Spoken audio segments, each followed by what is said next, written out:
తాబేలు నిజానికి ప్రతి ఇంటిలో ఉండాలి. మనకి ఇప్పటికీ దేవాలయాల్లో తాబేళ్ళు ఉంచుతారు. ప్రతి దేవాలయంలో తాబేలు ఉంటుంది. పూర్వం ప్రతి నూతిలో ఒక తాబేలు నుంచేవారు. ఎందుకు తాబేటి ఉంచుతారో తెలుసా? తాబేటి యొక్క దర్శనము మంగళ దర్శనం.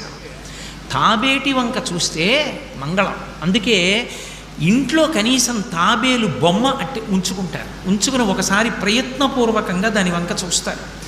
ఎందుకు తాబేలు ఇంట్లో ఉంచుకోవాలి అంటే దాంట్లో ఒక రహస్యం ఉంది. దీక్ష అని ఒక మాట. దీక్ష అన్న మాట దేనికి అన్వయం అవుతుంది అంటే యజ్ఞానికి అన్వయం అవుతుంది. యజ్ఞం చేసేటటువంటి వాడు దీక్ష స్వీకరిస్తాడు. దీక్షా స్వీకారం చేశాడు అంటే ఇంటి లోపలికి మళ్ళీ వెళ్ళరు. ఇక పూర్తయిన తర్వాతే ఇంట్లోకి వెడతారు. ఇల్లు విడిచిపెట్టి బయటికి వచ్చేసి దీక్షావస్త్రాలు కట్టుకొని మేళతాళాలతో యాగశాల ప్రవేశం చేస్తారు. ఇక ఎప్పుడు మళ్ళీ ఇంటికి వెళ్ళడం? ఆ యాగం అంతా